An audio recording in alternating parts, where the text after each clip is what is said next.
Hey, this is Leighton from Just Collect, and I am here with a legend of the hobby. Levi from 707 Sports Cards was kind enough to make the time today. And I'll be honest, Levi, a number of years ago, I would have been so nervous, I wouldn't have even asked you for the time. Get out of here. Absolutely. But I'm so appreciative and grateful for you to spend the time today. No problem. And also, the hobby should be so appreciative and grateful because you really paved the way for someone like myself and Monty and others to make a living doing something that's just so cool. It is full. So my first question is, when and how did you know you could make a living buying and selling sports cards? Probably started somewhere in the mid-'80s, Okay. and I was working selling trucks and heavy equipment and doing this stuff on the side. Okay. And it just kind of rolled, and over time people were like, why don't you go into this full time? And I was like, I don't think it'll be as much fun. And I think they were... I found out that it was. It's still a lot of fun. And so because of that, I was able to experience that. Guys like you and Mr. Mint and Joe Esposito and Kit Young and Pat Quinn, I really am so grateful and appreciative. And you know what, even if my son, who I love so dearly, cries, I love, he's 10 years old, maybe one year he'll come with me to the National. I don't know if my kids are gonna participate in my business the way that your family clearly does, Yeah. but nonetheless, you pursue what you love, and eventually it won't feel like work, right? It's not work. We do never work a day in your life when you're doing this. Absolutely. So we're gonna talk about the National now. How many years in a row have you been setting up here at the National? 1988. So let's do the math. That sounds about 37 years. Yeah, about that. 37 years. So in the 37 years you've been doing this, what's the craziest collectible card or collection that walked up to your booth? Crazy collection that walked up to the booth. Like you couldn't believe it was real, whether it be you bought it or not. Well, at the National, I don't necessarily remember anything specific. So let's forget about the National. If you want to go regular, Absolutely, I mean, let's like go regular. In Chicago, a long time ago, like Leaf Big Heads, a big pile From of them 1960 came are up. impossible. Yep, and I had a bunch of them, and I offered the guy a good buck for them, and he was like, I'm going to walk around, and he said everywhere he went, he said, Levi offered you that, you better go back and get it.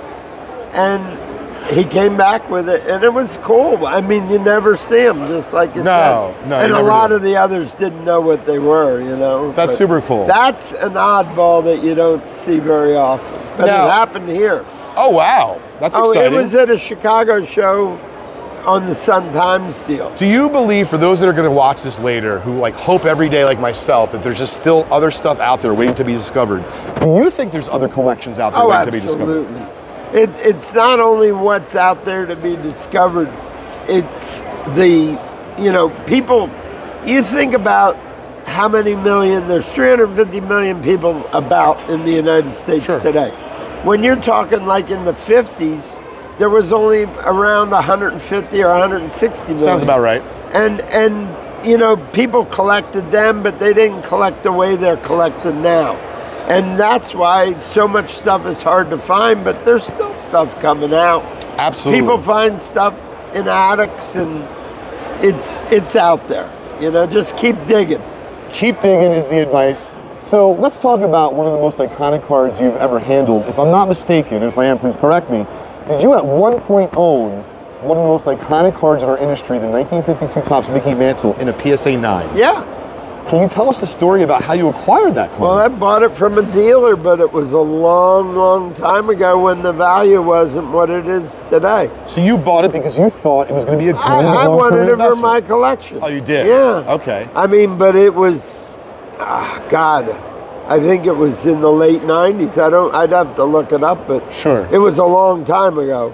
I mean, just today, I saw on a thing where in '82 at the St. Louis National, which I didn't attend, the first one I attended was the Persephone. Okay. 84, I believe it was. But they discovered that the 52 Topps Mickey Mantle was a double print, that there was two of them on the sheet. And they said in the hobby write-up, the price plummeted to $1,000 Wow. because About what year was this? that was '82. Wow. And it happened. It's in a story that's over at the National History stuff. Great that booth they to have check over out here there. at the National. The National tries to save things from yesteryear, and you can actually view it right inside the entrance. Yep. That's it. So how long did that period last when the double print fact came out and people knew that? Well, everybody, and then they were like worried about having too many of them or whatever. And how long did that period last? Was it a year They get or years? absorbed. I don't remember specifically. Sure. But it's something that just transpired. I mean, it's like people, the values kind of go over time, and it's, you know, some stuff dramatically increases just like that one did. And there's some things that go crazy. I mean, that card since has been sold twice, once for around 5 million, and then recently in the last year or so it went for 12 million, I was told. I didn't see that sale. Sure. So for those out there that have had something like that happen to a lesser extent, meaning they've had an iconic card, they've sold it, and then it starts selling for multiples, do you have any regret? None at all, because not only did I not sell it for that money from a standpoint of taking the money and go spend it in Vegas, I bought more cards. And then more cards became more value. So it's safe to say you love cards like me. I want more cards than stock market or real estate on the water or anything, you know? So, you just want to have a lot of stuff. I agree, clearly. I can see that I have a problem, you kind of have a problem. But the problem is a good one. We love our cards. But speaking of loving our cards, and this is somewhat controversial in the sense of everyone prices the cards the way they want. But I remember as a younger man that looking at your cases, I'm like, wow, he has great stuff.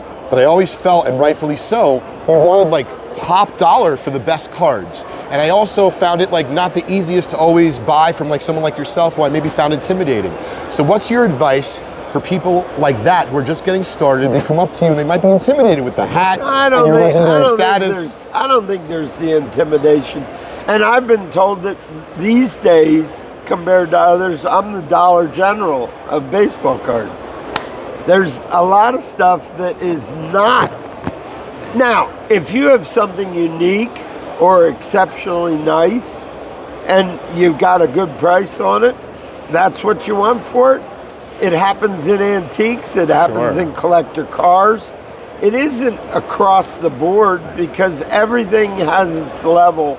And you wouldn't be here if you weren't selling stuff. Absolutely. So I wanted to ask you about your family's involvement in your business, because some folks, you know, they're not involved with their family here, but I've known you for a long time and I've seen some of your kids grow up around you. Can you tell us how important and vital your family has been to your business's success? The family is the most important thing. Everybody comes along, has a good time, we take care of them. My oldest daughter has been to 35 nationals. And that is all I'm going to say about how old she is. Sure. The assistant bank manager. Sure. And then my younger daughter, she's been along.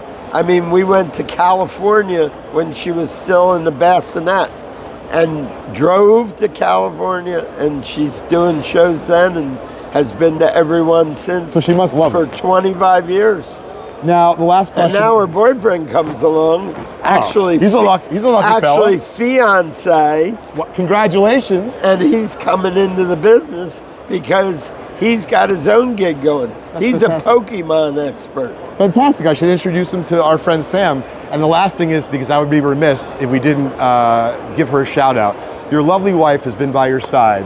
She's the best. For a very long time. She takes good care of me and handles all the things on the side, but she says one show a year is enough for me. Okay, fair enough. Well, it's really something wonderful that you've built, and whether it be, you know, one day, God willing, that my son wants to be involved, I just know how special what I've seen transpire with you and your family, Levi, and you should be really proud. It's the best having the family and having them along.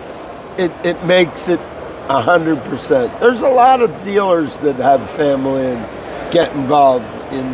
That's really where it's at.